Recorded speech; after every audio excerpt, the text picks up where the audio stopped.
Para reformers birokrasi, jumpa lagi kita di dalam tema yang lain. Kali ini kita membahas mengenai 9 ciri bila organisasi perangkat daerah itu dinyatakan telah inovatif. Seperti di beberapa tayangan kita sebelumnya yang memberikan pemahaman bahwa apa itu budaya inovasi. Tentu budaya inovasi itu merupakan sebuah lingkungan tempat kerja yang memang mendorong para pegawainya untuk berbagi ide dan solusi kreatif. Nah, dalam budaya inovasi ini, setiap orang di tempat kerjanya itu merasa percaya diri untuk bertukar pikiran dan memperkenalkan ide-ide baru.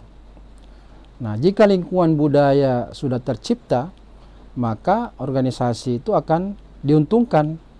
Kenapa? Karena akan memunculkan banyak ide-ide baru. Akan berdampak pada peningkatan produk atau layanan yang sangat dibutuhkan oleh masyarakat. Tentu dari sisi organisasi ini akan mendapatkan keunggulan bagi organisasi dibandingkan dengan organisasi lain, atau paling tidak kinerjanya semakin baik. Tentu juga akan menaikkan nama baik organisasi karena masyarakat senantiasa puas atas layanan yang diberikan oleh pemerintah. Dan bagi pegawai di tempat lain, tentu ini akan merupakan sebuah hal yang menarik jika bisa mereka juga masuk dalam lingkup organisasi yang selalu melahirkan inovasi-inovasi.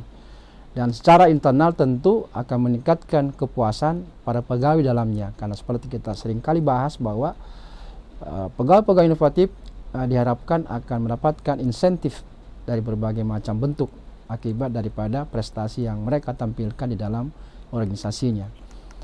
Nah, 10 karakteristik atau 9 karakteristik budaya inovatif itu yang dikatakan sebagai ciri organisasi yang dipandang telah inovatif itu. Memang sangat mudah untuk mengatakan, apalagi seorang pimpinan, bahwa organisasi saya itu sudah menjadi organisasi yang inovatif.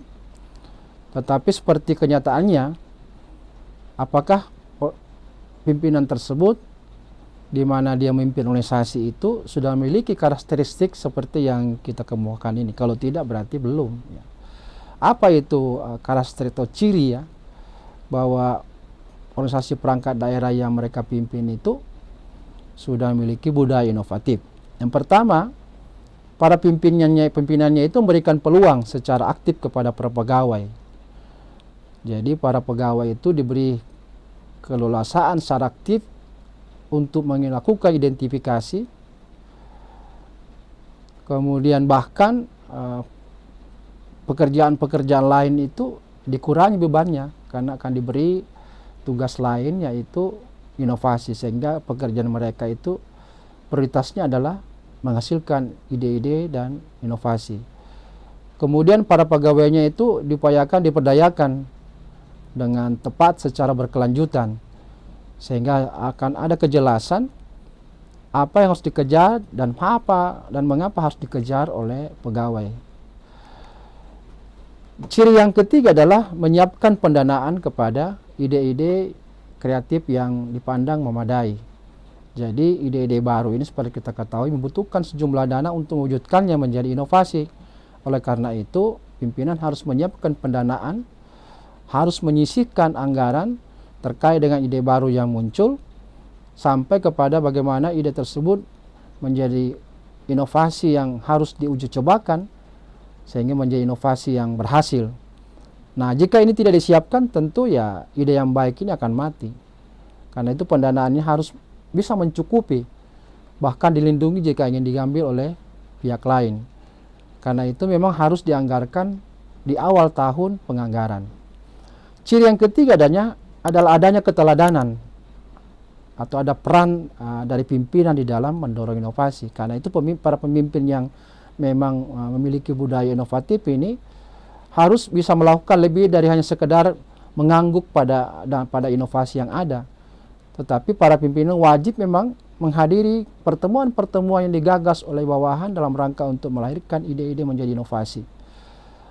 Tepat waktu dan penuh antusias bertahan sampai akhir pertemuan jika itu memang diperlukan.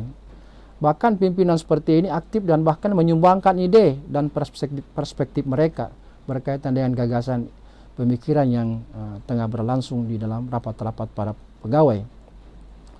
Pemikiran-pemikiran sifatnya segar, ya.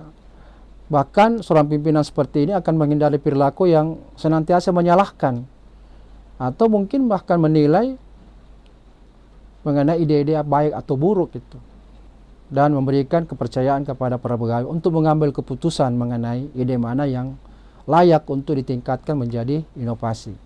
Ciri yang keempat adalah elastisitas tujuan kepada tujuan yang lebih besar atau lebih tinggi. Jadi individu dalam tim itu memiliki tujuan yang dapat dicapai tanpa didorong agar mampu melampaui apa yang selalu dilakukan. Jadi mereka itu memang dipaksa untuk berpikir secara berbeda dan berinovasi, sehingga ada otonomi yang diberikan oleh pimpinan kepada atasan untuk berkreasi. Ciri yang kelima adalah ada rangsangan dari eksternal. Jadi provokasi dari pihak eksternal itu, wawasan dan pandangan ke depan secara sistematis harus dibawa melalui jaringan kemitraan yang kaya dan beragam. Nah, pengetahuan ini harus ditangkap, dibagikan dan digunakan secara berkelanjutan untuk menginspirasi dan memicu ide baru dan dikembangkan di dalam organisasi. Ciri yang keenam adalah adanya kegilaan yang terkendali. Ini tentu analogi ya, tidak persis sama gila, tetapi itu menggambarkan bahwa memang dalam organisasi seperti ini dimungkinkan penggunaan pemikiran yang istilah kerennya itu out of the box, yang bahkan ekstrim, namun tetap harus dikombinasikan dengan analisis dan ketelitian yang cerdas. Nah, ciri yang ketujuh adalah kolaborasi yang menggabungkan baik rekan kerja di samping, kiri kanan, atas dan bawah. Dalam arti bahwa tim ini bekerja dalam kelompok-kelompok kecil dengan tentu diisi oleh orang-orang yang berbeda latar belakang kompetensi dan memiliki norma yang wajib diikuti. Tingkatan dan sekat-sekat harus dikesampingkan demi rasa kepemilikan bersama atas suatu masalah dan mencari solusi bersama. Nah, kolaborasi seperti ini akan membuka pemikiran yang unggul dan membuka energi dan kreativitas pada semua orang yang terlibat di dalam kelompok ini. Yang kedelapan, adanya cerita-cerita mengenai keberhasilan yang dicerita bahkan kemana-mana. Nah, jika Anda bertanya kepada seorang inovasi apa yang telah mereka hasilkan, misalnya baru-baru ini, maka mereka itu akan membuat Anda bosan dengan memberikan contoh demi contoh dan tidak sulit untuk menemukan bukti. Dan cerita ini tentu lebih dari sekedar produk. Keberhasilan tersebut akan diceritakan dan diceritakan kembali sampai kemudian menjadi sebuah legenda. Karena itu orang-orang yang akan berusaha untuk melakukan sesuatu yang layak sehingga kelak dapat menjadi bagian dari narasi kesuksesan di cerita-cerita yang telah ada itu, maka dengan demikian cerita yang ada itu akan menjadi pengakuan dalam diri para inovator sebagai bentuk penghargaan. Jadi bangga dengan cerita keberhasilan organisasi karena di dalamnya mereka memiliki andil di dalam keberhasilan itu. Yang kesembilan, ya penting ada kerendahan hati. Jadi kemenangan itu dibagikan bukan diraih ya. Dan kemenangan akan terasa tidak seimbang tanpa adanya kerendahan hati. Kolaborasi dan kebersamaan itu sulit, tetapi dengan kerendahan hati muncul rasa kebersamaan, dan itu membuat inovasi jauh lebih mudah dilakukan. Nah, inilah sedikit ulasan mengenai 9 ciri bila organisasi perangkat daerah itu dinyatakan telah inovatif. Mudah-mudahan memberi manfaat, dan salam reformasi birokrasi.